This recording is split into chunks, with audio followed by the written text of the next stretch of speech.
Brands are having to re-engineer a lot of their architecture around AI because with AI, basically everybody can scrape your data. Humans should be making art. Humans should be making videos. Humans should be more creative. Now that process is being taken away from humans and it's being done by AI. And humans are basically just scrolling social media endlessly and looking at TikToks and dance videos. The future of EVs is going to be, I think, a lot more newer brands that we'll see coming out into the market because of that ease of manufacturing, ease of assembling. The scary part is the safety, both of the battery. This mad rush to just, go out of the door with the first half-baked, I wouldn't even say fully baked system of whatever the brand's vision of AI is. All the flags are there. It's just that the consumer willingly is choosing to ignore those flags because of convenience at the end of it. Because everybody wants to use the latest tech. You've spent 2 lakhs on a brand new, swanky, shiny iPhone. Of course, you want to use all the things that the iPhone can do or any Samsung Galaxy can do. So it doesn't make sense for, to be overtly protective as well. I mean, you can, but then might as well use a Nokia 3210. What do you think made Apple Apple? Wow, that's a loaded question. Hi, and welcome to another episode of Expert Talk with Bhavya Desai. Today on the podcast, we have my very good friend Nishant, who's the editor of Stuff magazine and also a very well-known tech journalist as well. So there's so much that we've discussed. The reason is because technology is a very broad-based subject and it can mean so many things to so many people. Because tech for you and me can be as simple as something which really makes your daily life or daily things better. Whereas for some aficionados, it could be a lot more in terms of detail. So that's why in this conversation, we've actually discussed many things. We've discussed tech, we've discussed AI, we have actually discussed smart devices, we've discussed brands like Apple, Samsung's, OnePlus, Xiaomi's, and what they're really doing in today's day and age and market. So this is a very interesting conversation personally for me as well, because not often do you actually sit for a long time and discuss tech with a good friend, also someone who's also really knowledgeable and a lot more fun to have a conversation with. So I hope you enjoy this one. If you like this, then please do consider subscribing to our channel. It's a small step for you, but it really helps us and motivates us to do a lot more. And see you in the next one. So, hi Nishant, and welcome to Expert Talk with Bhavya Desai. I was really looking forward to this conversation because, not often you actually meet people who you can discuss a lot of tech with. And whenever you meet someone like that, then it's a lot more fun because the conversation is also so engaging. So before we start with obviously the questions, welcome once again. And Thank you so much for having me. Wonderful studio. And in fact, it's a great opportunity for me to spend some time with you because in spite of us knowing each other for so long, I don't think we've had enough of these conversations. True. So I actually wanted to break down the conversation in terms of a few things. I mean, of course, largely it's going to be a lot about tech. Then along with that, in tech, I wanted to discuss a lot of things which are really pertinent and important right now. Then we'll obviously talk about devices as well, because I think who doesn't use smart devices today? And then I actually had a very interesting thought as well in terms of operating systems as well, because there are so many things that we can actually discuss on those things, especially from a consumer standpoint. So there's so much to discuss. So I'll just get on to to set the base. What do you think is happening in the consumer tech space today? Well, to start with, I think it's a lot of confusion because obviously all the brands, and without getting into the names of the brands, everybody's in this mad rush to push AI into everything and anything. So be it a toaster, be it a refrigerator, to of course laptops and smartphones, which are the most obvious hosts for hosting a tech like AI. But so this exhibition called the CES, the Consumer Electronics Show, you must be knowing about it. It's the world's biggest tech exhibition that happens in Las Vegas every year. And so this year, the 2024 edition of the CES was completely replete with AI in everything. And I'm not even kidding. I saw a Samsung washing machine with AI on which you can actually take phone calls. Wow. And I was thinking while the demo was going on, why would anybody want to look at a washing machine and talk to someone? Right. But it's happening, So there is, I think, this mad rush to just, go out of the door with the first half-baked, I wouldn't even say fully baked system of what, whatever the brand's vision of AI is. Right. But but to be very honest, AI is like a big segment that I really want to discuss. But now that you actually brought it up in the beginning itself, AI has been around for quite some time. It is just that Sure, yeah. most of the manufacturers are bringing it onto the consumer bandwagon now, right? Yeah, absolutely. I mean, you're right. I mean, simple things like, erasing tools or masking tools, they were all some form of rudimentary AI. It's just that I think now, because of the processing power at everybody's disposal, in the phones or in the laptops, and processing, the computing power has become much, much affordable now. So you can have much more powerful chips in your phones that can do a lot more computing on the fly. And with that also comes, I think, a big segment of within AI, within the realm of AI, is of course security, which previously was not such a big concern as it is right now. So because of that, I think brands are having to re-engineer a lot of their architecture around AI, because with AI, basically everybody can scrape your data, and they are scraping your data. I mean, LLMs, the large language models, they are the very nature of their existence is to scrape data from wherever they can, as much as they can. So we just have to be more secure, and because of that, I think now they are pushing this new. The buzzword is AI, but like you said, it's been around in some form or the other for more than a decade. Right. So that's in fact very interesting what you're talking about, because I feel personally, I think in today's day and age, your digital presence and what you do online is possibly the most important commodity that you have. Because when you're leaving your digital presence everywhere, that is actually which is being picked up by the tech companies, and then they obviously do data mining on that, and on basis of that they can really create and paint the whole picture. Yeah, absolutely. And every brand also wants to have the next big Google moment of having the ultimate search engine. So the new direction that brands are wanting to go to is not making another search engine, because there is no point competing with Google. They basically own the internet. Right. So what everybody's trying to do, some ethical, some unethical or questionable ethics, is making an answer engine. So these days, when you search, and in fact, even Google has started rolling it out in some form or the other on their own search engines. So when you actually open Google, you also get greeted by Gemini, which is their own LLM, own AI. So the whole idea is that you just don't search for something; you actually get a solution for something, which is one step further beyond just a regular search on Google, and that changes again a lot of things in the ad fraternity of the business, because the biggest business for Google is ads.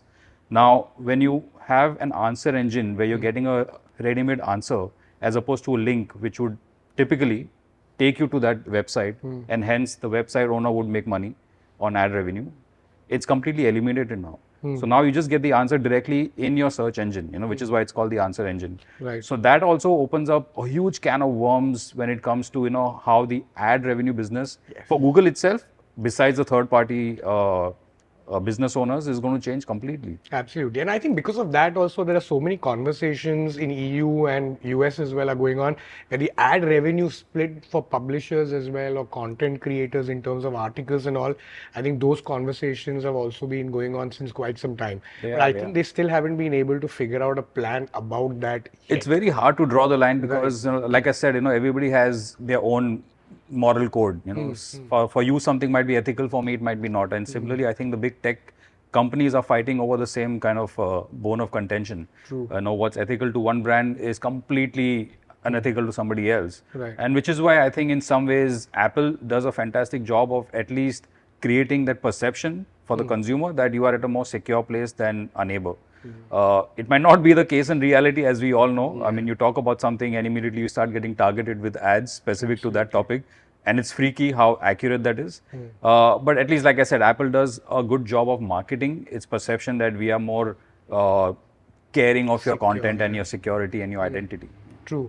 But do you think, I mean, Apple is something that I want to discuss at length, in a bit. But do you think then the consumer probably in today's day and age is not really very well exposed to these sort of things that these tech giants are doing? Because I would like to believe that they really understand, especially the consumers of today, like Gen Ys and all, they understand tech really, really well.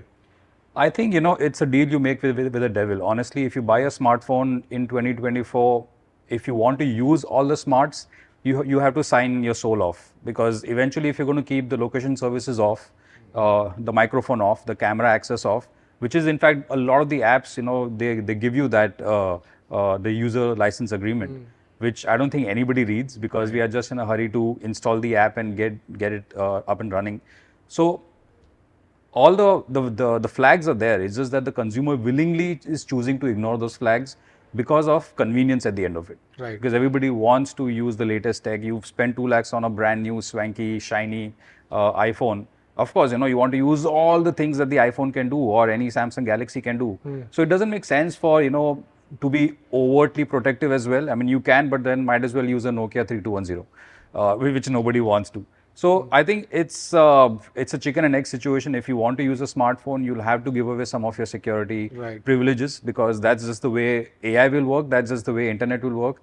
And then it's a whole different debate about how much processing is done on device, so that your data is not siphoned out onto a cloud somewhere. And again, we'll come to Apple, like you said, but Apple is doing something slightly smarter, slightly more ethical by giving it a 3-tier system where the most common and the most often used instructions will be processed on the device. Slightly more complex ones will be processed on Apple's own servers, which run their own chipsets and processors, which are known and renowned to be more secure. And if that also cannot solve your query, it will pass on the query to a third-party GPT, like a chat GPT. And they give you fair warning that, your data is now going to be handled by chat GPT. So it's between the consumer and OpenAI. Right. But I mean, in general, I think, yes, no doubt, what Apple does, I think they're absolute marketing geniuses. There's absolutely no doubt about that, because there's so many things that Apple does which might be the same thing or even earlier than what other brands were doing, but they are still able to show it or do it in such a exactly, like you said, they make it simple for the consumer to understand what's happening with their device or with their data. And they just, I think, are great. Like you said, they are masters at creating an illusion that, this is maybe the perfect device for you, or this is the best way to secure your data. And they just know how to send out the messaging across. This actually brings an interesting question to my head. How much of brands, what they do today, is more in terms of percentage of marketing rather than actual services? Well, if you ask them as a journalist, like I have tried to probe many a times, and I'm sure you must have as well in your capacity, you get a standard textbook answer. So there's no real way of really, digging deep down unless you get into investigative journalism. And that might basically mean shutting down the magazines. But like I said, it's about towing the line. And again, every brand will have its own definition of, what's allowed, what's not allowed. In fact, I was with Amazon a couple of weeks ago, and I spoke to the VP of tech, and I asked him about Prime Video, because Prime Video is just about to be completely overhauled in the next coming weeks. And, so there's something called Sora, which is again an app by OpenAI, which does text to video. So in the very near future, it's already available to developers. But even to the regular consumer, you can just put in a set of instructions, text instructions and prompts, and it'll generate a video out of that. And in order for them to generate that video, they're again scraping all sorts of video content from everywhere, including it could be shows on Prime, on Netflix, or any other OTT platform. And my question to the VP of tech was, what are you doing to prevent that? And he had no real answer, because ultimately right now he's like, what we are doing is, if at all Amazon builds an LLM, we'll take as many precautions as we can and, be ethical. But if somebody else is making an LLM, OpenAI or whoever, it's up to them. I mean, and like you also mentioned earlier that between governments and consumers, there is, and even the brands, the big corporate giants, there is no consensus about how much is okay, how much data scraping is okay and how much is not, or what kind of data scraping is okay, what kind is not. So it's murky right now. It's a complete mire of ethics and moral code of conduct, which obviously it's very hard to implement when it comes to a $1 trillion business like AI is going to become. But isn't it difficult as well? Because, for example, when say, like you gave an example of Amazon. Now, what is in their circle of influence basically is what their own company is going to do.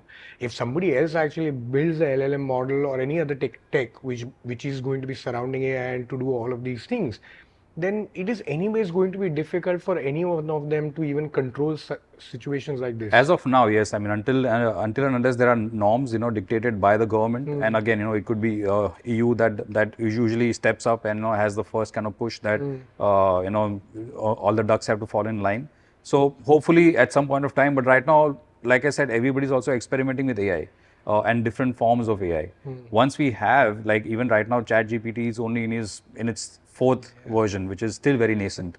And with computing, I mean, the reason why Nvidia is, Nvidia stocks are rallying so much is because they are sitting on a literal gold mine in the next couple of years. So in fact, that's a question that I actually wanted to ask on AI, very important, which was on a tech bubble. But before I reach there, let's just put the elephant in the room, and I'm sure that a lot of people actually even today think about this. Is AI and generative AI genuinely going to be the threat like a lot of the skeptics really believe? Like the Terminator 2 moment. Yes, and which is the example that I actually want to talk about. I mean, that's super AI, right? Yeah. What they've shown in Terminator is actually super AI, which is obviously I think that's far ahead, of course. Just sticking to just general AI, which is right now, and then obviously just taking one step ahead, which is generative AI. Do you think that's a genuine threat in many ways? I think it's a threat to very basic human intelligence because we are relying on AI to do things which normally humans would like to do. And it's freeing us, it's freeing up more time for us as humans to do more mundane things. It should be the other way around, right? I mean, humans should be making art. Humans should be making videos. Humans should be more creative. Now that process is being taken away from humans and it's being done by AI. And humans are basically just, scrolling social media endlessly and looking at TikToks and dance videos.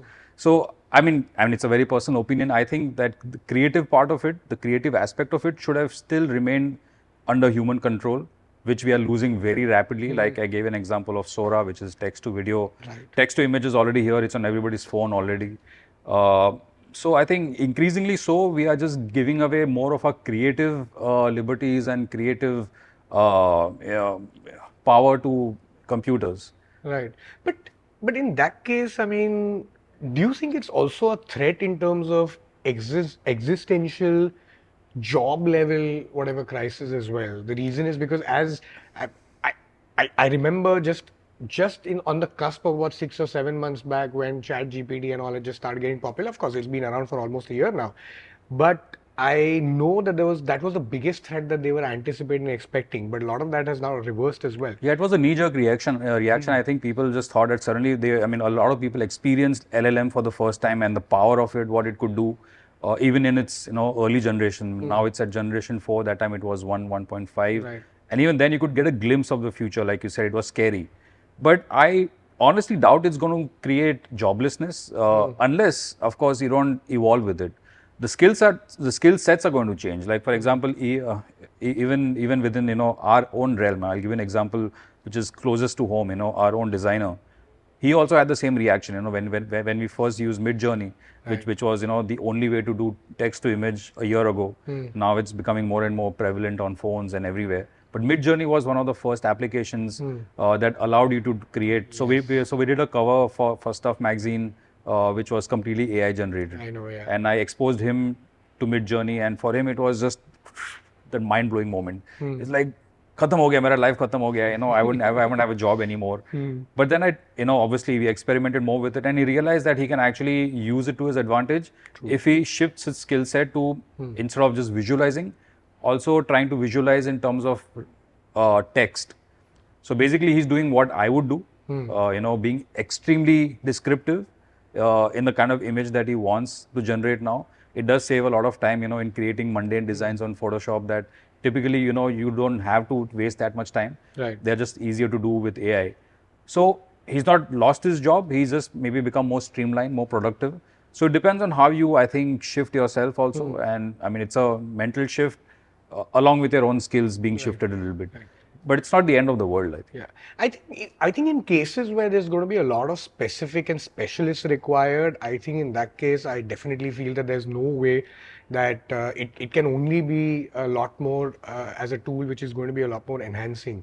But I think in terms of a lot of mundane, redundant tasks, Yeah. which still a lot of people still used to use and maybe even use today as well. In terms of the workflow, I think it is going to eliminate a lot of elements in the workflow. Like for example, video production. I mean, the amount of a production team that typically would be required to maybe edit a video or edit a film, that is going to be greatly streamlined because of AI. Again, the editing processes, shooting directly from camera to cloud.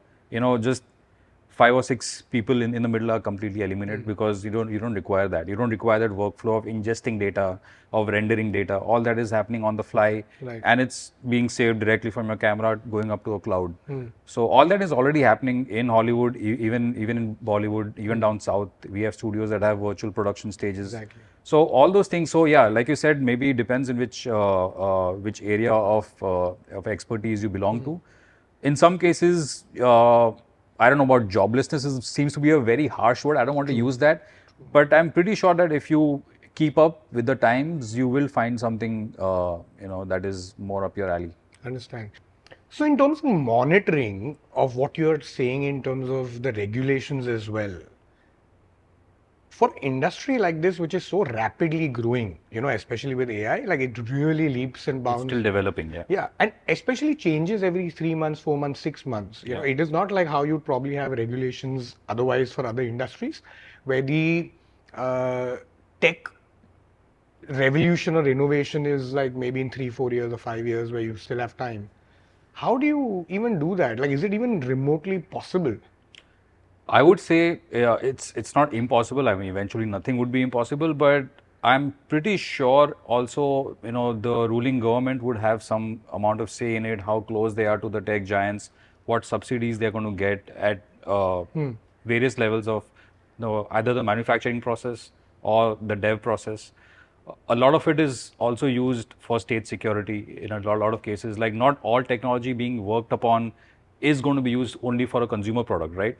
At some level, it could also be used for defense, could be for anything. So I'm pretty sure that the state will have to get involved because, I mean, the moment you're talking about such high level of intelligence or artificial intelligence, they will have to step in at some point and regulate. Now, challenge is how different countries approach the same problem because every tech giant also has manufacturing bases in different parts of the world, R&D offices in different parts of the world. That is where the challenge is because governments have to start talking to each other, not just the engineers. So it's not going to be an easy process, and like you very rightly said, it looks impossible right now, or at least insurmountable right now. But sooner or later, I think EU, who we always look up to, to get the rogue brands in line, hopefully they have a solution. It's very interesting what you spoke about, the cloud services and what even the example that you gave earlier, of course, of what Apple is calling Apple Intelligence. Again, very smart marketing, right? Exactly. Despite being such a, I would like to believe that India is genuinely a very tech-friendly country, and also like the sort of talent that we have and what we are doing in terms of tech at a global stage as well is phenomenal. Great level engineers, the work that we do down south.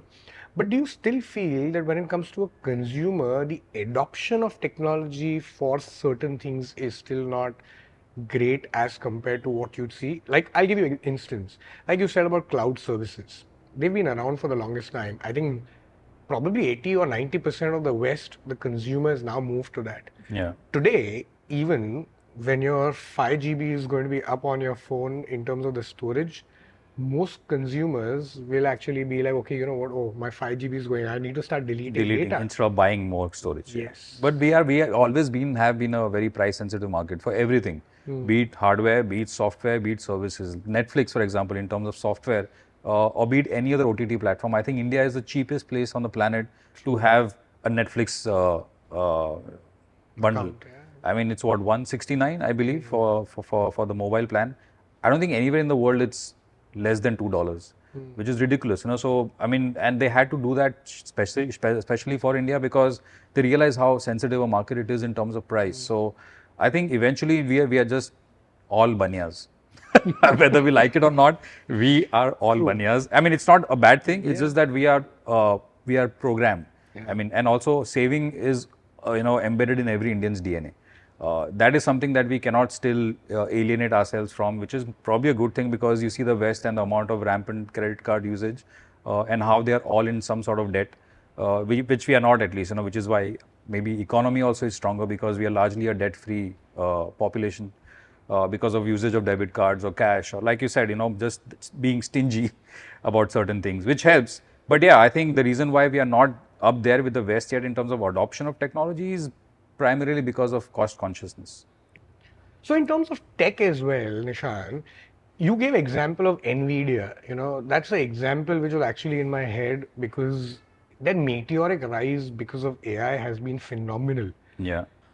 But do you think for most companies, this tech bubble at some point of time is going to burst for sure?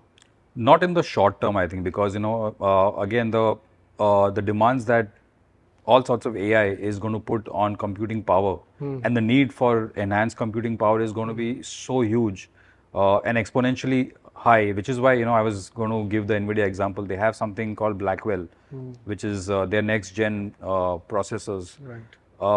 Which they've already shown to their stakeholders, shareholders, developers, and the potential it holds is going to shape the entire world of AI in the next couple of years. And with Tesla announcing a humanoid, at least in some form, in prototype form, if that happens, it becomes a reality. Who knows? We'll have the Terminator 2 moment for real. But to even power all those things, even all those, even the R&D for that, it requires that much computing power. So now we have gone to exaflops. I mean, I can't even process how much computing power that is, but it's more than, I think, 108 billion transistors on one chip. Wow. Which again, if you try and imagine at a micro level, it's just, I mean, it's incomprehensible. Yeah. Even the manufacturing process that requires to make that kind of a chip. As well. Yeah, and there are very few that, it's not even a handful. It's 2 companies or 3 companies in the world that have the expertise to make that kind of a thing. So, and for it to also, have the long tail effect, of the prices coming down and becoming more mainstream, it's going to take at least a decade, if not more, for it to become mainstream. That level of computing power that will power maybe all sorts of AI experiences. Apple showed the Apple Vision Pro. Unfortunately, it's not sold in India yet, but I've experienced it. And again, that is a first gen product. I don't think it was ready for market release yet. It was more of a prototype. But anyways, they would have their own reasons. But again, there is no doubt in my head, at least, that Apple Vision Pro Gen 4 or 5, when it becomes as compact as sunglasses, like what Meta does right now with Ray-Ban. They have something, again, it's very rudimentary. It's not spatial computing, but you can take pictures, now you can take video calls in the new generation of Ray-Ban Meta.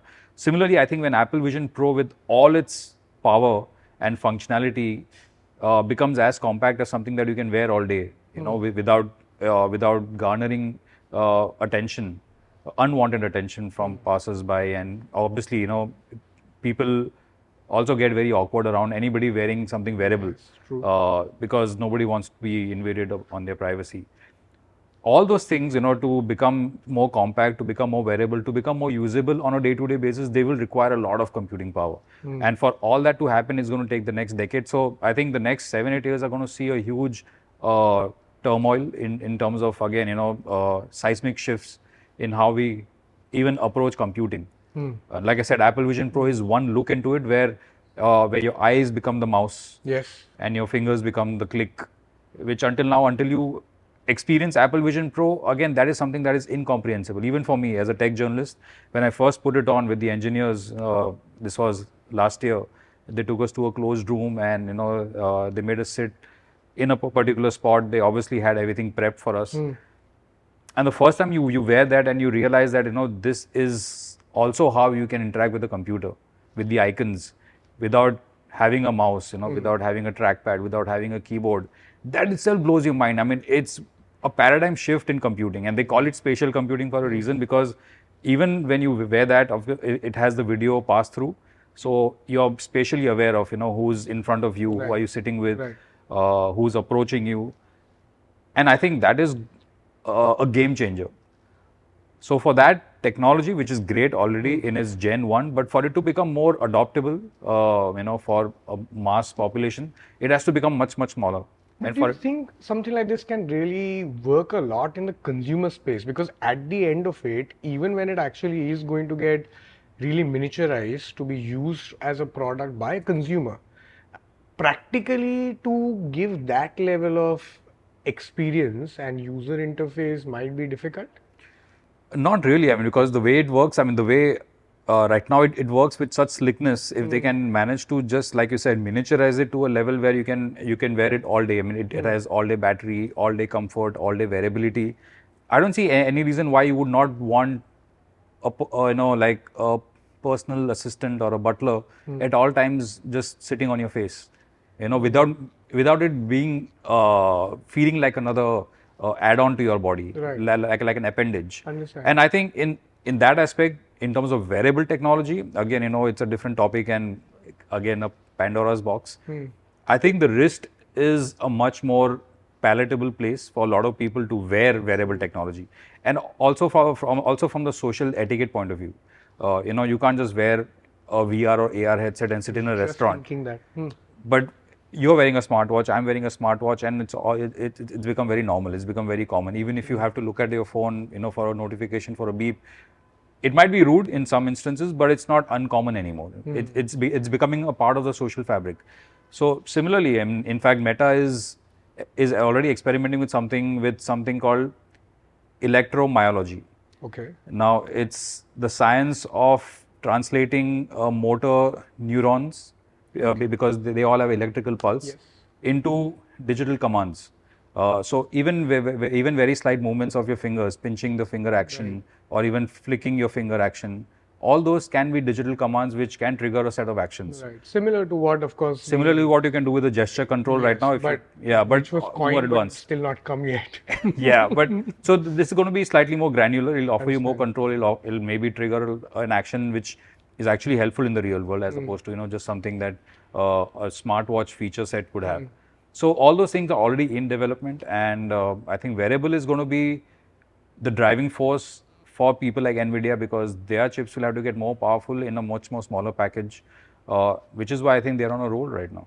But do you think now Meta versus Apple Vision Pro, what do you think is a more likelyable, foreseeable future, like the Ray-Ban Meta? Because Yeah. that seems to be a lot more practical than a device like Apple Vision. It is a lot more practical, but is also a lot less functional than, like I said, the Vision Pro is actually a full-fledged computer on your face, and which is why it's so bulky, and which is why it requires all those extra sensors and lidars and cameras and everything, which it doesn't require. The Ray-Ban Meta is much more simpler.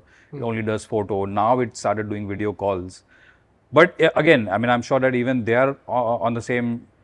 So the trajectory is very different. Like Meta started from a rudimentary stage, from a very basic device, and they are making it more advanced. Whereas Apple started at the top, making it, or giving it all the bells and whistles, and they're trying to miniaturize it. Yeah. So at some point, when the overlap is going to be the sweet spot, which might happen in the next 4 or 5 years, I think, and that would be, when wearable technology becomes. It comes into its own, basically. It comes of age. Right. So I think 2027, 28 is going to be a game-changing year for how all of us change the way we compute. Absolutely. I think Apple is also very known to do that in terms of the reverse pyramid strategy as well, because they always create something which is a lot more premium and then trickle it down Yeah. into. By And they're never the creating first segments. ones out of the door with the new technology. They'll wait, they'll bide their time, make sure that it's fully baked. And like I said, the Apple Vision Pro, apart from the hardware, which is obviously uncomfortable beyond 30 minutes to wear on your face because of its bulk and heft and the weight distribution, as a technology showcase, I think, and I remember saying this to the engineers and also we doing a story, and I said that it looks like a Gen 3 or Gen 4 product in terms of the like I said, the polish of the interface. Experience as well. Yeah, I mean, everything just worked. And the first time when you realize that your eyeball is, the mouse and how accurate it is, like if you ever use the Mac, I'm sure you see the 3 dots in the top of the window to minimize, to close and maximize. And they're very small dots, in perspective of the entire window. And even over there, if you look at the red dot, it actually shuts the window. If you look at the green dot, it maximizes the window.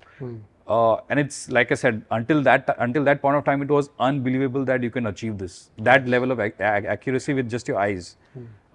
So I think they have it in terms of the polish, they have it in terms of the tech. They just have to miniaturize. Yeah, I think that's a really good thing that they anyways do, right? I think a lot of the products and the experience that they create is very intuitive. Yeah. With whatever you're doing, because I think they also associate at a deeper level by seeding things in your head. Yeah. Like you said, like the example of these three dots for the windows is such a good example. The reason is because you clearly know red is like, because of the color, Yeah. it clearly signifies it's something that you want to close Stop or session. stop. Yeah. Or like a green which really expands as well. You know, even the smallest things as well, like what they do on the clock app of the iPhone. I don't know how many people have ever noticed this or not, but the small seconds hand It actually moves mechanically. I mean, it looks like a mechanical hand. Yeah. Which I think so many people don't even know that that's the attention to detail that they do. Yeah. But that brings me to, what do you think makes Apple Apple? Wow, that's a loaded question. But I think you really hit the nail on the head. It's their intuitiveness. The fact that things just work. I think a lot of people, even in my circle, I'm sure you must be knowing friends who you've recommended, whatever Apple product. The first reason why I think anybody buys or even recommends an Apple product, because as a user of an Apple product, if you're recommending an Apple, you know that it just works, which is why you're recommending it. Everything else, I think, is secondary. The way it's designed, how clean it is, how the quality of it, of course, the tactility of the materials. You know that you're holding a quality product. It doesn't age for 7-8 years also, it still looks brand new. But apart from all of that, apart from all the polish and apart from all the hardware design and the industrial design, I think it just works, which is what Apple, is famous for, which is what Steve Jobs famously made it famous for, that, forget everything else, this just works. And to this day, I think largely, I wouldn't say all of their services, but most of their services just work much better than the competitions. Yeah. I think, they do it the best, right? Yeah. But do you think the narrative, like what you also mentioned earlier, it was very interesting because it something came in my mind. You mentioned that they are not like the ones to probably not do anything first, but they definitely do it a lot better, which came back right now as well. But do you think the narrative has changed more recently? Because in the recent interview with MKBHD as well, with Tim Cook, if you see, then he also admits, and he actually said, we don't necessarily do things first, but we ensure that we do it the best. Yeah. Which was not the case up until like 5-6 years back. You would never hear. Well, either they do it, it's not like they are the first. Like even the smartphone, the iPhone itself was not the first smartphone. I mean, there were Blackberries, there was HTC, there was Palm, I think, which was a great smartphone for its time until people saw the iPhone. But the way, they blend art and technology into a device, that just becomes so joyful to use. And I think that is what their USP is, that they make things joyful to use. It could be an app, it could be a service, it could be the hardware itself, but you just enjoy using it, and then eventually that is what resonates with people as being more human. I mean, that whole human tech interface, I think they are the best in bringing it together. More and more brands have tried to emulate it, not very successfully, but all of them eventually, be it in their, it starts also from the marketing, from the forward-facing messaging. I mean, how many showrooms have we seen across that look like Apple showrooms? How many ads, or how many, if it could be print ads, could be video ads. The cleanliness of the design, of the aesthetic, the white backgrounds, the product being center stage. Everybody has tried to emulate. Like, if you look at the AirPods, how many clones of AirPods have come out in the market since the original AirPod came out? And AirPod itself wasn't an original idea. There were wireless headphones before that. But like I said, it's just their refinement of things, of their deep understanding of what brings joy to the customer, the interface. Simple things like when everybody would own an AirPod or has owned an AirPod at some point of time in their life by now, I'm assuming. You open the lid and you see the notification on your iPhone, right? Again, I mean, now everybody's doing it. I mean, you can get it in a 1800 rupee Boat or Noise or Bolt Audio TWS also. But again, it was started by Apple because they just knew that, something as simple as that animation makes it so much easier for the consumer to know how much of your how much battery charge you have left, whether it's connected or not connected, paired or not paired. Very simple interface, very intuitive, but it's simple things that you don't realize otherwise, because I mean, most of us are not engineers to think that way and think out of the box. But only when you realize certain things that you use by Apple, you realize, why it just works. I mean, why hasn't anybody else thought of this? Yeah, it's really surprising as well, right? At the feet of the engineering work that they actually do, it's actually in the tiny small things that they really intertwine and connect with the consumer at a much deeper level. It plays than at a what you- subliminal level. I mean, it's very Yes. difficult to put your finger on it, but you know that something about this product is better than the other product. True. But do you think in that case, Android is, I mean, it kind of creates a challenge for itself. The reason is because obviously when they're competing with iOS in general, and then as a platform and as a OS which they are offering, they naturally want to get as much of volume and as much of reach that they want. But then because they know that at some layer every manufacturer has to put a layer of their own OS on top of the stock Android. Which compromises the overall experience. Right. So, do you think that's probably one of the reasons why why Android is not viewed in terms of user experience the same way that an iOS is or Apple product is? I mean, yes, I think to a certain extent, but Android also has, like you said rightly, the volume that they enjoy in terms of market share is far ahead of any iOS product will ever enjoy, because purely of the fact that Apple has this closed walls and this fort that they built for themselves, which is great for them, which is great for the consumer who buy into that narrative of security and having everything in your own fortress. But at the same time, there are enough amount of people outside of that realm who can't afford to buy Apple products, because I mean, let's face it, they are not cheap. They are not for everybody, and they don't even make any bones about it. They are blatantly saying that, and with every new generation, they keep going higher in prices, right? Like the new iPad Pros are dangerously out of reach for most people. So I don't think they really care about market share. All they've always cared about since the beginning was making a great product. Then whatever price it comes at, like again, coming back to Apple Vision Pro, $5,000 is not something that everybody will want to buy, even as a enthusiast, even as an early adopter. Even if you and me, I would assume that we are at the forefront of technology, being in the industry, being tech heads. Even I cannot justify spending $5,000 on something like this, which I know for a fact that is a first-gen product, and it is only going to improve from that point onwards. But they don't care. They know that people who enjoy technology, who want to enjoy that first user experience of something completely brand new, will pay for it. And there were enough people to pay for it. But do you think that in that case, like a lot of it is also like marketing jazz rather than justifying the level of development cost? Like you take, for example, leaving aside Apple Vision Pro, okay, I think that definitely is really cutting edge technology, like you mentioned, because it really changed the way how you experience for anything for the first time in terms of spatial computing. But even if you go down to as basic as just smartphones, right? Yeah. Now, premium segment phones, not just Apple, I would say even a Samsung or whatever, most of the big brands, are they guilty of that not being able to justify, because a 2 lakh rupee phone today?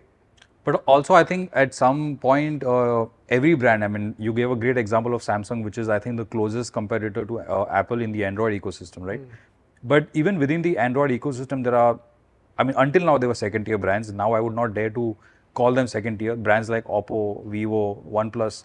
OnePlus Open, which is their foldable phone, which is competing with the Samsung Galaxy Fold, and in most aspects, actually, is better than the Samsung Galaxy Fold. Sells for 1,30,000, 1,40,000, depending on where you're living in India. And it's not I mean, again, for a brand like OnePlus, which started, I mean, which was formed with a very basic premise that it's going to be affordable technology and cutting edge specs for everybody. Suddenly, if that brand, whose very tenet was affordability and great specs and a flagship killer, they themselves are pricing it higher than most of the flagships. Right. So market has shifted. The consumer's acceptance of what is expensive obviously has changed with inflation, with maybe higher incomes as well. So it is going to be volatile, and there are always brands which have an aspiration to make their own version of the iPhone. Something that's even better than the iPhone in the Android ecosystem. So, and it's great because eventually, I mean, now you see that even Apple, with the latest iOS release, iOS 18, which is coming out in September, finally, after what, 12, 13 years, now you can arrange your icons wherever you want on the screen, right? And they made such a big hue and cry on stage about it, and obviously there were people rooting for it. I mean, it's been available on Android since day one. Yes, yeah. Top 5 features in a smartphone. Oh, that's a tough one. Of course, I mean, camera, for sure. It has to be a decent camera. Battery life, which again, I think is taken for granted because chargers have become so convenient now. Power banks have become so convenient and affordable, but I require a good all-day battery. Screen, 120 Hertz, I think has become the norm.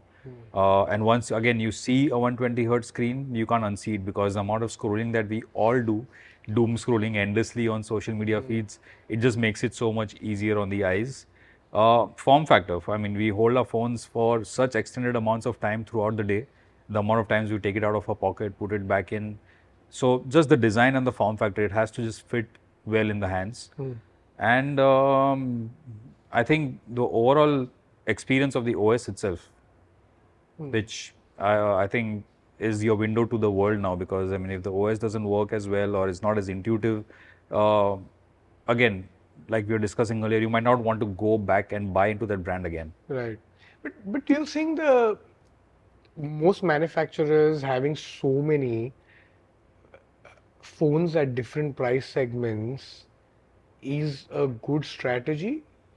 I think it is, because I think it's democratizing, how people approach the buying process of a smartphone. It should not be based alone only on, you can get, for example, slow motion at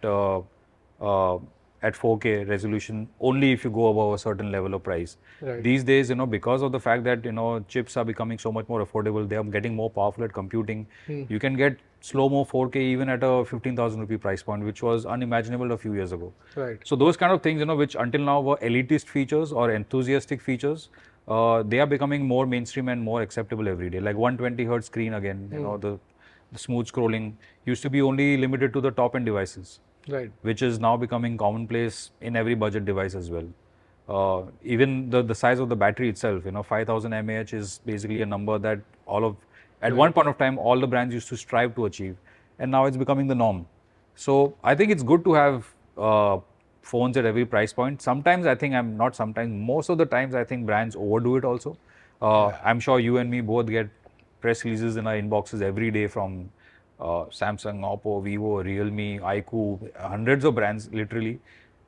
Every day there's a new phone being launched in the market, at maybe a price interval of 2,000, 2,500. So it's becoming so tight, the entire market. But that is their strategy. They don't want to leave any window open for example, a Realme fan to go to an iQOO or an iQOO fan to go to a Vivo. So every brand is in that rat race of having something at every 2,000 rupee price points. Right. But do you think that's going to eat away into their own market and product itself? The reason is because that's exactly where I was coming from. For instance, you see like a OnePlus Nord C Lite, the 4 Lite, which just got launched a few days back. And I think just 2 or 3 weeks back, they also launched the 4, which is just with... They're too similar. Yeah. Similar, and the price point is literally like 2,000 or 3,000 rupees. Yeah, but again, like I said, OnePlus used to be that brand when it started with the ethos that we'll do one product a year and we'll do it well. Which is what if you remember the CEOs back then, both Carl P and Pete Lau, they were both self-confessed Apple fans and Steve Jobs fans, like Steve Jobs bucks they were. I mean, at presentations, I remember in the early days of OnePlus, they used to drop Apple and Steve Jobs more than their own branding. Because the company was literally built on, the fandomism of Apple. And it's dramatically different now, the strategy, from one phone, one device a year to then 2 devices a year. But then they started having the T models earlier. It could be the 7T. Then they had the R range, the 9R, 9 and the 9R. And then it became Nord, and then it became Nord CE. So now it's becoming again, very, very congested as a portfolio. And like you rightly say, it's hard to differentiate one product from the other. But the strategy being is that when you go to a store with a fixed budget of 14,000 rupees, for example, you should have a OnePlus phone in 14,000, not at 16,000, not at 12,000. You should get something that you want for 14,000, which is what all brands are trying to achieve. Yeah. I think from a perspective where they obviously are going a little bit horizontal in terms of all brands, that still makes a lot of sense to me. The reason is because obviously you cannot only vertically integrate your portfolio all the time in terms of strategy of what a consumer wants. Like how Apple is. Apple only will give like 4 products in the But price range. the difference over there is, I think, the difference between Apple and Android is that you can see where the where the razor has been used in Android devices, where corners have been cut. Same thing on an Apple device, whether you buy when they used to have the 13 mini. I mean, it's discontinued unfortunately now. Great little phone, but if you look at the specs, if you look at the quality of the 13 mini, it was on par with any of their flagship phones even. And which is why I think people coveted the 13 mini for that small size. People who really loved small phones from the olden days, they love the 13 mini. But with Android, the moment you start giving a budget Android, you're also cutting corners visibly in terms of processing power, in terms of the camera modules. They still persist with that 2 megapixel macro sensor, which everybody hates, nobody uses. I don't think it even works. It's just there as a lens. I think it's a decorative item. It's not even a working lens. Can't agree with you more. So, which is the difference between, again, Apple and Android? I mean, and again, you can't blame a company for that. It's just so fragmented. And they are just playing to their audience. And there is enough of an audience, in the tier 2, tier 3 markets that will digest anything you give them. And India being, such a diverse kind of country, everybody's use case also is very different. Somebody just wants all-day battery life. I mean, you look at the huge amount of people, labor class people, using smartphones. I'm sure for them, the criteria of what makes a great smartphone is very different than what it would be for you and me. For them, it would be just all-day battery life, and for them, it's not even about the hardware itself. For them, it's about the plan. What is the cheapest plan with maximum data possible, which is where Jio comes into effect, and they've taken the market by storm. So I think with Android, the dependency on the network is a lot more because the experience is also driven by what data plans are being offered. And Jio, I think, is the undisputed king in giving free data at the lowest possible price. Yeah. No, I mean, I actually could agree more in terms of like the strategy for pricing. But, like for example, taking an example of OnePlus itself, like you mentioned, like initially when they started, obviously it was always about basically giving that flagship device. It was flagship performance in a much more at a budget price, affordable product. But then naturally, then they decided at some point that, okay, you know what now? We obviously, our ambitions have grown. We obviously want the volumes business. We obviously want the big numbers. We want the profit. We obviously want the dollars. Yeah. So, which is the reason why they expanded their range a lot. But I mean, not only. And also, it was I think some amount of following the herd because everybody else was doing it. They could not just stick to their strategy of being elitist and not elitist, but being so idealist that we'll only do one device a year. They just couldn't sustain.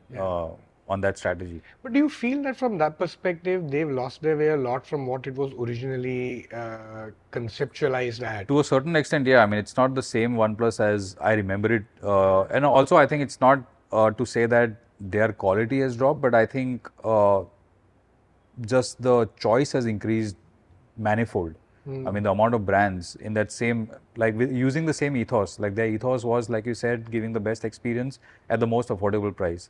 When they came out in the market, they were the only one with that ethos.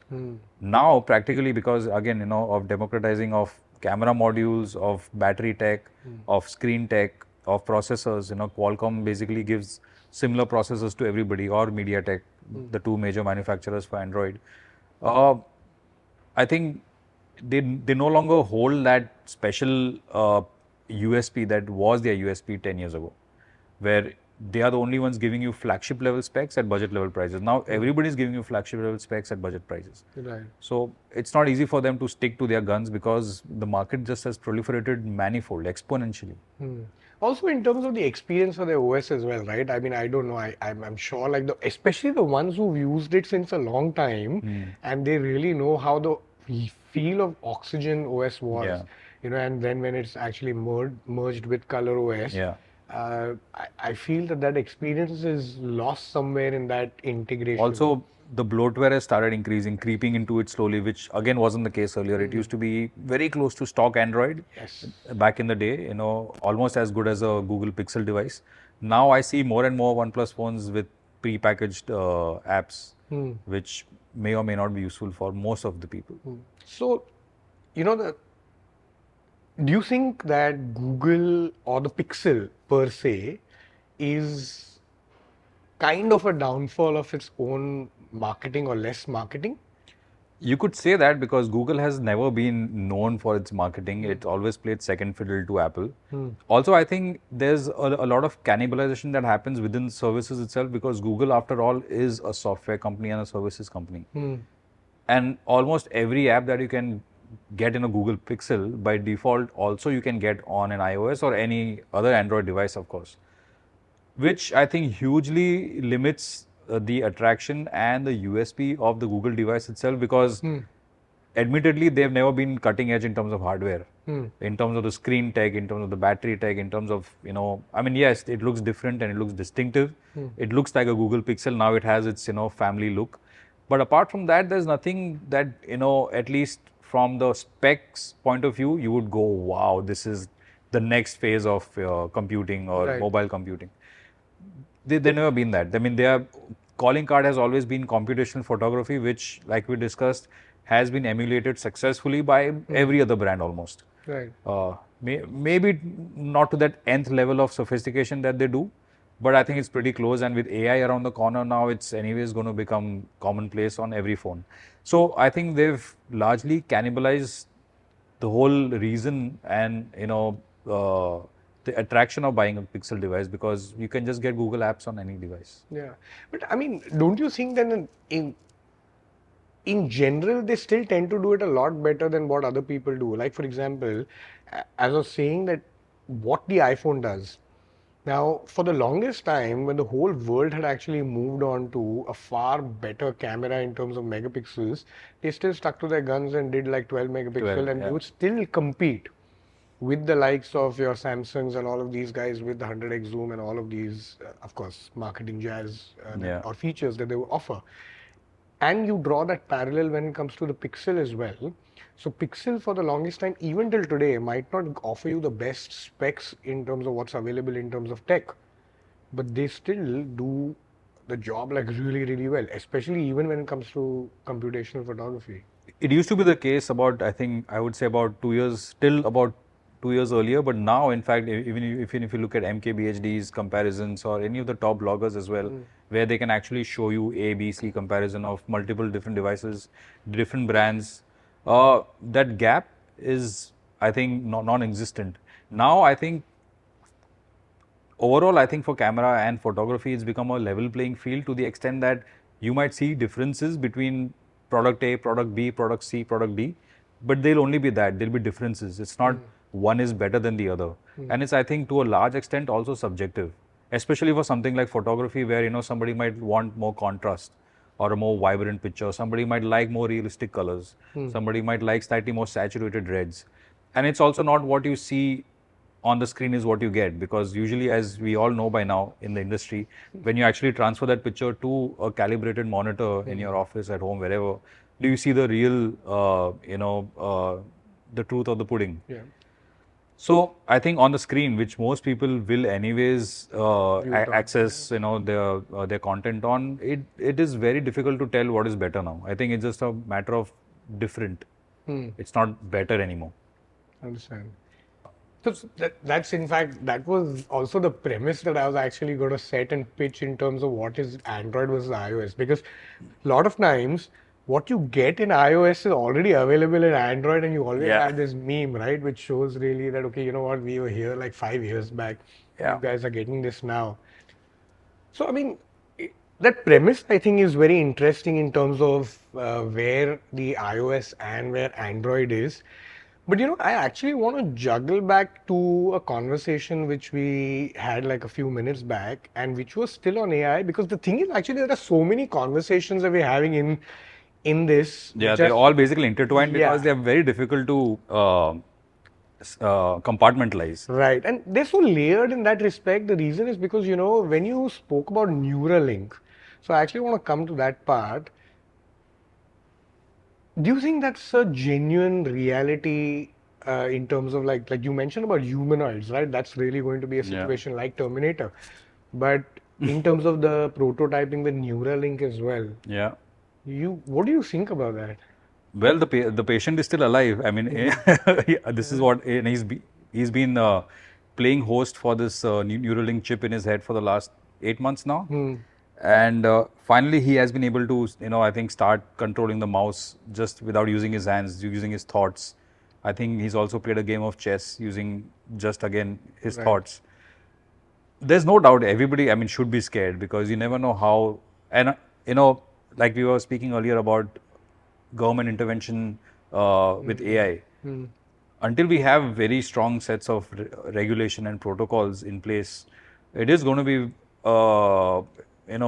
a free roam environment for a lot of these developers and billionaires who could be megalomaniacs or not. I'm not saying anything, but it could be anything. So I think what starts as an indulgent exercise, by a billionaire to only just to fan his own indulgence and curiosity. Can we do it or not?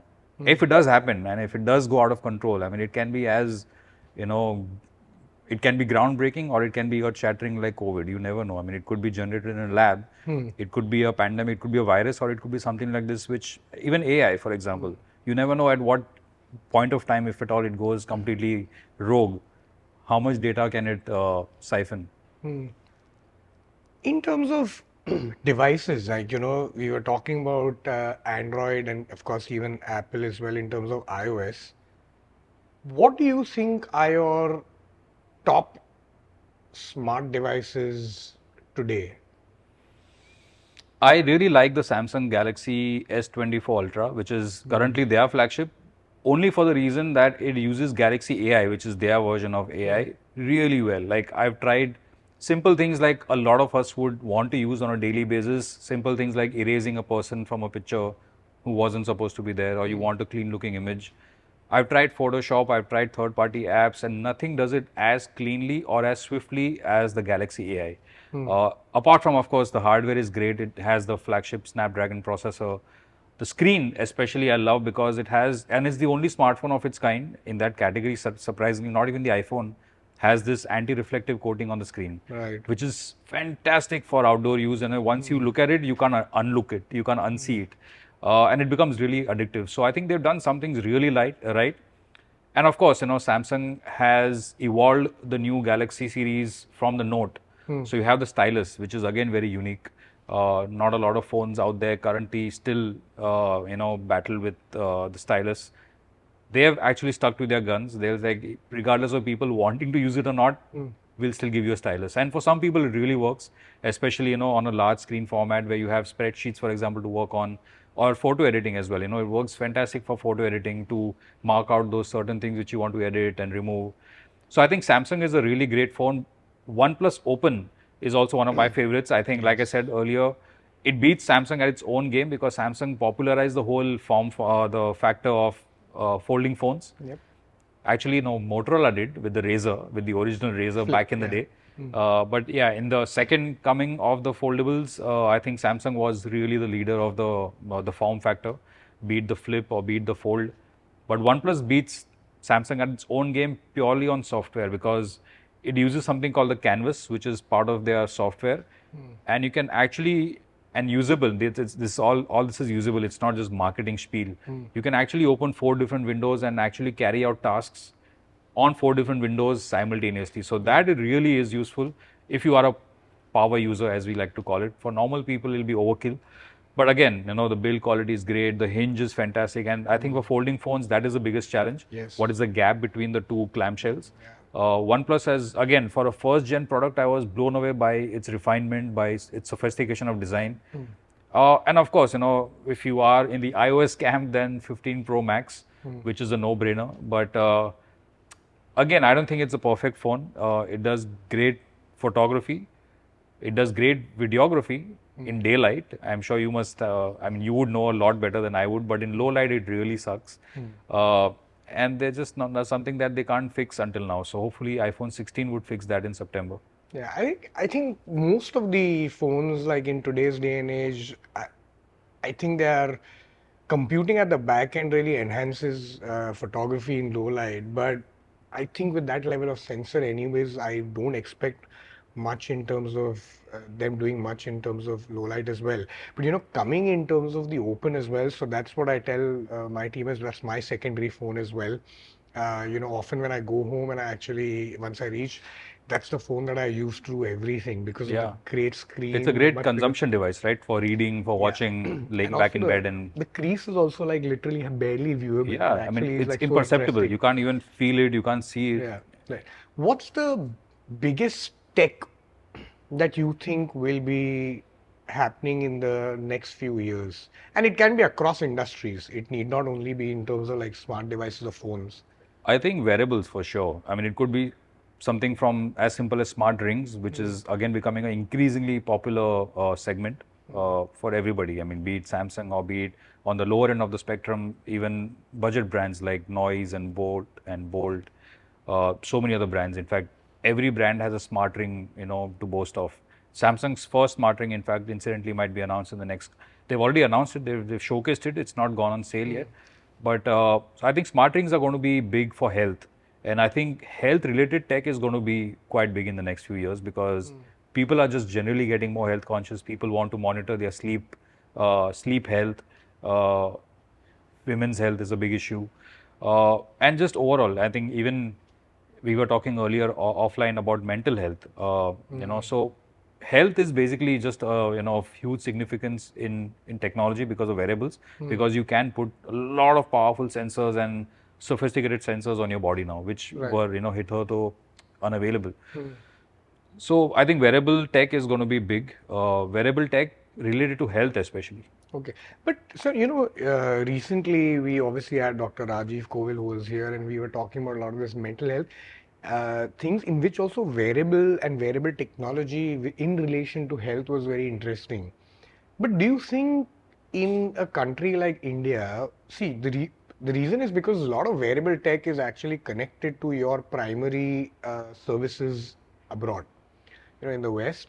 Whereas when like, for example, if there's a fall detection, then there's a SOS which immediately goes obviously to your primary services 911. And which actually works in India also. I've asked Apple this. Yeah. Yeah. Okay. But then having that linked to a lot more of things, which is primarily where a lot of the wearable technology can be helpful.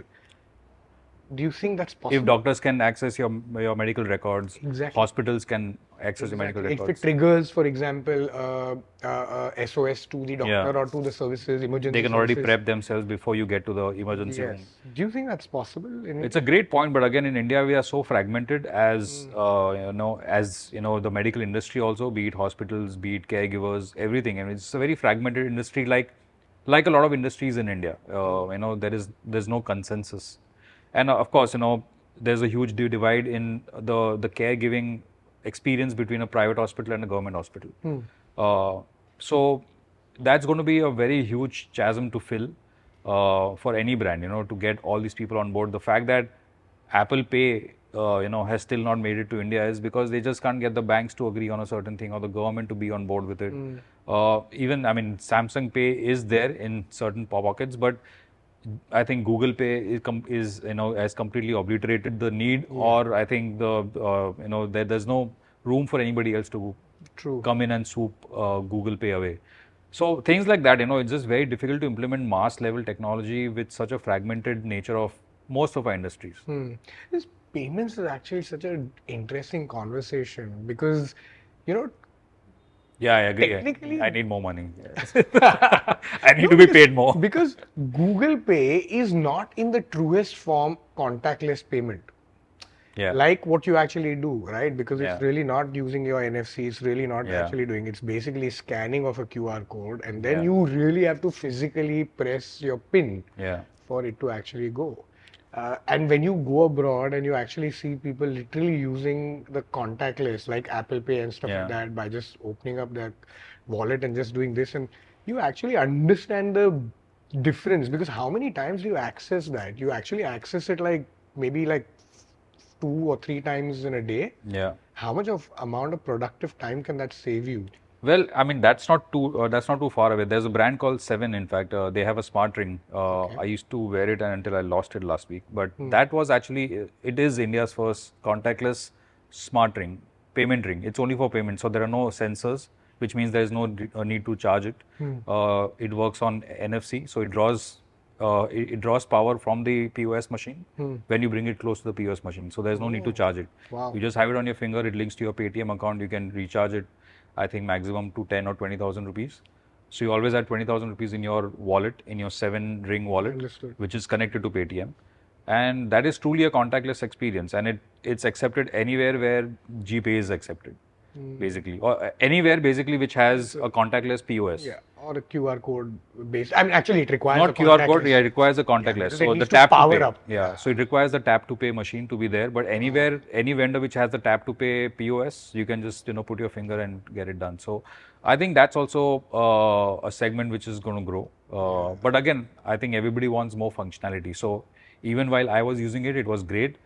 But I always felt that it should have a sleep tracker. Anyways, because the form factor is very comfortable. You forget about it, right? It's even better than a smartwatch. It's even smaller, in fact, as real estate. And it was designed very well. The insides were beveled, so it wasn't a sharp edge. It was a smooth edge. I feel like I'm plugging it now, but it was. I mean, I'm just trying to emphasize on the fact that how comfortable a wearable needs to be for you to actually forget about wearing it. Absolutely. So I think, and that's true for anything. The reason why I think Apple has become unanimous with smartwatches is because of the comfort factor of it. I've tried so many other smartwatches, but they just don't have the all-day variability of the Apple Watch. Again, just the way it sits, the weight distribution, the ease of the changings of the straps. But So many things. But do you feel like I still feel that when I was also reviewing the watch, I was also, obviously you wear it because you want to understand the REM and sleep tracking and all of that. Do you think that it's still comfortable in that respect? I cannot. I honestly cannot. Yeah. And also, I mean, it's not about monitoring my sleep. I just find it a bit dumb. I mean, I don't want a device telling me when it's time to sleep. I'll sleep when I feel sleepy, and it ideally should be, at your prescribed time every evening. And it's just inculcating certain healthy habits, which again, we have become so dependent on tech to tell us. And even that has become an obsession. Like, I'll give you an example of a friend in office who's, slightly overweight of what his height should be. And his Fitbit stopped working.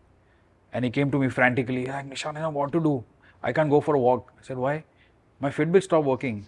He said, your Fitbit stopped working, not your legs. You can still go for a walk. Yeah. But his obsession of tracking his steps, that unless I log 10,000 steps every day, if I have not seen it, I have not walked it. It's like, if you've not clicked something, if not Instagrammed it, you've not eaten it. It's like that. It's that obsession that documenting everything. Yeah, I think it's the emotional compass, because when you hit that 10,000 step, I think something in your head just resets that look. And then you want to reward yourself because in your mind you achieved something, whatever small goal for that particular day, and then you reward yourself. And if you don't have, and if you don't see that goal having been reached, then you can't reward yourself. So it's that whole reward mechanism which works backwards. But I just, like I said, it's too much dependency on tech. Call me old school in certain ways, but I don't need that much of monitoring and prefecting. Yeah, it's difficult as well. I mean, I think it's uncomfortable also. The reason I understand if it's for health reasons, if you really need to track, like you have to be in bed for 6 or 8 hours, whatever it is, and you need to show your doctor that you've done this kind of sleep. For everyday, day-to-day use, then it becomes an unhealthy obsession that you always are looking at your watch for data. Yeah, interesting. Actually, yeah. Well, for me as well, I think it's just uncomfortable, because you sleep in so many different ways, and when you turn, you always the watch might just end up hurting you. Which is actually quite surprising. I mean, it's a very interesting point you bring up. I mean, the basic form factor of the Apple Watch has not changed since 8 years now. I mean, it's in generation 8 right now, or 9.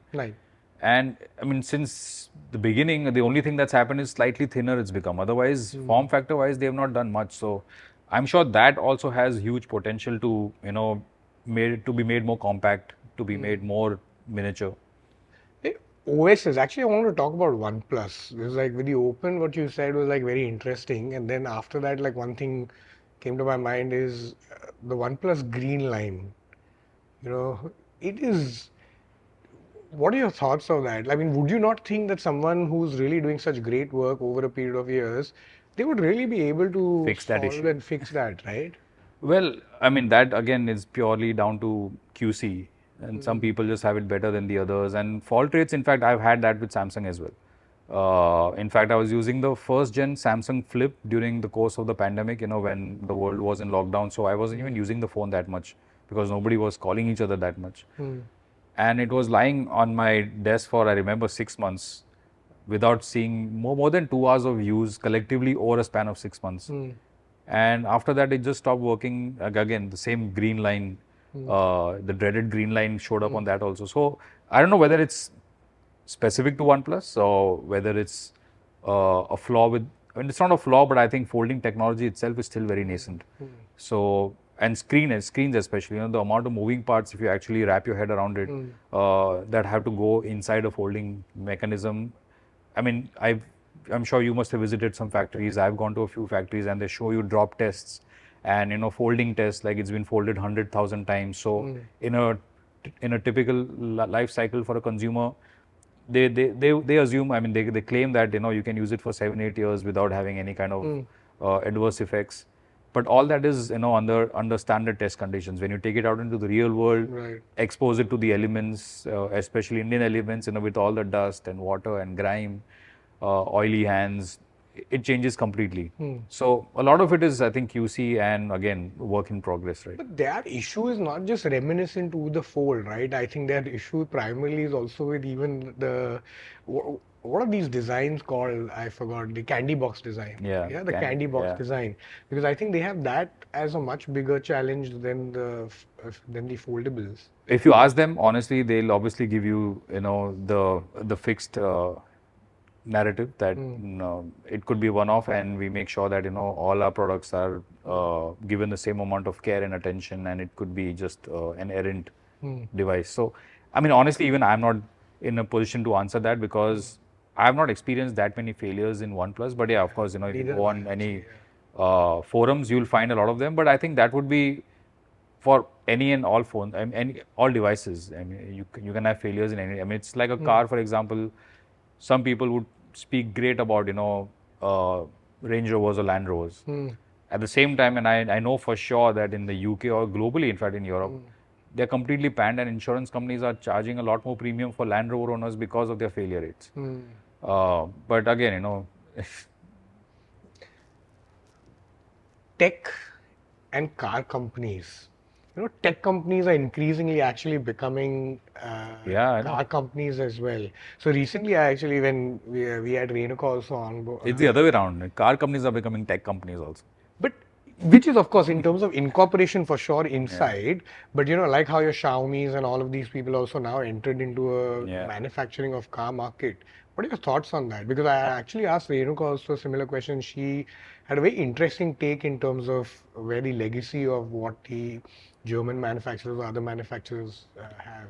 I'm sure, yeah. I mean, she's right about the confidence that a legacy brand inspires, in the consumer. If you're out there in the market to buy a new car, obviously, your first thought would be obviously to go with a known manufacturer. Would you want to put your money on a brand that is making a car for the first time ever? Of course not. The first reaction is I'm going to wait and watch. BYD, for example, it's a great success story. I mean, for India, it's a brand new company with a weird name, Build Your Dreams. It sounds poetic and it sounds almost like a fable. It doesn't sound like a car company name, but they are the world's biggest battery manufacturers and the entire architecture for an EV. They are the world's biggest EV platform manufacturers. So they know a thing or two about how to make EVs. So they're not new to the market. Similarly, Xiaomi, I think they've invested so much in battery tech just the inherent battery tech, and that becomes, I mean, it is the single biggest component of an EV. Right. And I think going forward, I mean, if you spend a week in China, you realize that this is the way the market is headed, because it's becoming modular. It's actually EVs is very reminiscent of how PC market used to be in the 80s and 90s especially, where people used to assemble their own PCs, right? Go to Lamington Road and pick up a GPU, CPU, monitor, keyboard, and if you are a gamer, then obviously different external graphic cards and cabinets and fans and all sorts of things. And there was a certain joy to it. Obviously, you can't make your own car as a consumer, but brands are doing that now, because in China, you can actually go to different vendors as OEMs, and you can get the battery pack from somebody, you can get the body from somebody, you can get the suspension from somebody. It's much, much easier. I mean, usually your development time for a new car for any legacy brand would be 7-8 years of, testing, development, real world testing, lab testing, designing, all those things would be a 7-8 year process to come up with a new model, which is why the life cycle of any model in any legacy car company usually 7-8 years. I mean, you look at a Mercedes S-Class, for example, from generation to generation, it'll be about 7 years of, a time frame. So it's a long period of time, which has, I think, dwindled down to 2 years or even 1 year with EVs, if you know the right OEMs. So I think the future of EVs is going to be, I think, a lot more newer brands that we'll see coming out into the market because of that ease of manufacturing, ease of assembling. The scary part is the safety, both of the battery itself and also the shell, the body shell itself, and how rigid structurally the car is, how safe it is for the occupants. Apart from the active safety, the passive safety of the car itself. And like I said, again, what kind of steel is being used, where it is being used, at what strategic points in the body frame of the car. All those things define the NCAP ratings, which are the global standard for safety ratings. All those things, which is why I don't think any of these Chinese brands have a global NCAP safety rating. They're great as commuter vehicles. They're great, in terms of design. They give you all the tech. They give you large screens inside. Gives you a very futuristic feel when you're inside the car. But nobody really questions the safety, especially for markets like China, where again, it's a lot of similarities to India in terms of price consciousness, in terms of also wanting to show off a little bit, shinier bits, more chrome, fancier designs, bigger screens. People usually forsake safety for those kind of features, for feel-good features. But manufacturing-wise, for a lot of mobile phones, do you think it's really possible to do a lot more in terms of sustainability? Because the manufacturing process of actually mobile phones is a big polluter in terms of what really... It's not just mobile phones. It could be anything that, that will use a processor that has glass. Glass itself is, mostly arsenic. Obviously, I mean, they have different grades of glass in that, but look at the amount of TVs being sold, monitors being sold. Every consumer electronic that, I wouldn't even limit it to consumer electronics. It could be so many items in our day-to-day life that we consume that draw a lot of energy from different parts, either be it natural resources or, from, or putting it back into the environment as a pollutant, like you said. But yeah, I think that's, it's the sad truth and the unfortunate calamity of modern day life. I mean, if you want more conveniences, it comes at a cost, and I think we are all paying the price for it at some level in terms of increasing temperatures globally, and all sorts of things which should not have happened or would not have happened until now. What really constitutes customer and brand loyalty today, especially when it comes to a lot of tech? Because it's sometimes when you actually enter an ecosystem, then ideally you probably might not go away from that. Is that genuinely because of the loyalty, or it is sometimes misinformation or non-awareness of the consumer as well of what's out there? It could be that also. I mean, for some people, it's just a piece of device which has to be functional and operational. It doesn't matter what the extended ecosystem that brand offers or that device, offers. But I think it's overall user experience also, because eventually you only need to have one bad experience to not buy that brand again or not buy into that brand again. It's almost like going to a restaurant, as an analogy. I don't think any of us calls for the chef if the meal is good. But if you find a hair in your food, you want to speak to the manager immediately. So I think it's a similar analogy where, people just know what a good experience is. If it's not a good experience, maybe you might not go for that brand again. It could be anything that constitutes a great experience for you. It could be something different for me. We all have different definitions of what a great experience is. For me, for example, being in the Apple ecosystem, for me, the most often used feature is AirDrop. It's just easier to send any kind of file across from device to device. Also, screen sharing is so easy. Now, all those things are available on the Android, maybe even better implemented, maybe even faster than AirDrop. But it's, I think, also a form of habit and what you invested in. So I think over a period of time, if you have one good experience, chances are that I think that consumer will, you'll retain that consumer in your ecosystem. But it could be any amount of things. It's hard to tell exactly what will work for, one person and what will work for the other person. Again, taking the example of the iPhone, great overall camera system, but I'm sure you'll agree as a photographer yourself, it's not the best camera. I'm sure Oppo has maybe a great telephoto. Samsung has a great, 100x periscope zoom. A lot of other Android phones have a lot of different other features which are better than Apple or the iPhone. But it's the entire system that just works in the Apple better than everything else, including the processing power of it and how quickly you can edit a picture and all that. So it could be anything for anybody. For someone else, it doesn't matter whether it takes 7 seconds to trim a video. I can wait, but I want the best quality video. Right. Whereas for somebody else, it would be, why should you wait 7 seconds just to trim 2 seconds from a 10-second clip? I want it immediately. If you're a content creator, that's why you'll find more content creators using iOS devices, the iPhones, because they're genuinely that fast. And again, there are some things that Apple does because of its might and its arm twisting strategies that other brands can't do. Like for example, Instagram only supports HDR if you use an iPhone. Yes. Samsung has, I think, just made a deal with them, so you'll increasingly find videos that are shot on Samsung. When you're scrolling through your feed, suddenly some videos appear too bright, almost too bright to be real. Those are HDR videos. Yes. And those are, until now, all shot on iPhone. So that's a telltale sign that video has been shot on the iPhone, because it supports native HDR on Instagram. Until now, no other brand could do that because, again, Apple's might. Now, Samsung has, started to wedge its way into it. So there are certain things, like I said, it could be something for me which is different than something for you which is more important. Right. But I think what they do is just way too seamless in terms of tying everything in their technology. Yeah, overall the experience has to, like I said again, just work. Yeah. But do you think a lot of that also is because they design and manufacture their own hardware as compared to a lot of other absolutely. There's no doubt about that. And I've been fortunate enough to visit their campus a few times, the Spaceship campus in Cupertino, and meet different engineers from different teams. And they genuinely do work together as a, they actually talk to each other. It's not like the elbow in the knee don't know what they are doing. And especially, again, for the Apple Vision Pro, when I got the first experience, the hands-on experience with the engineering team, because it was very early in the day of its dev. The guy who was behind the Apple Vision Pro project admitted that he's been working on this project for the last 10 years of his life. He's devoted a decade of his life to this project.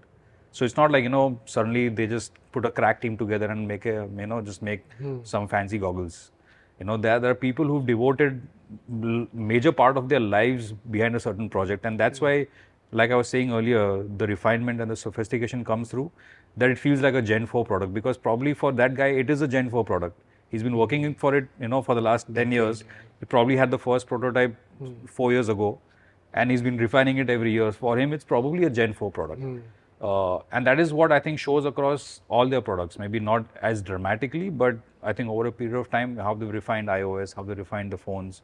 And I'm not saying anything negative about Android. They've refined themselves as well. But like we discussed earlier, it's so fragmented. And like you just said, the fact that they don't control the operating system forces them to put their own skin on Android. Sometimes it works, sometimes it doesn't. It almost always has a lot of bloatware because of that, because they want to just pack in more and more goodies. They think it's goodies, but annoying for me if you ask me. But yeah, because of that, the experience is not consistent from one brand to the other brand in the Android ecosystem.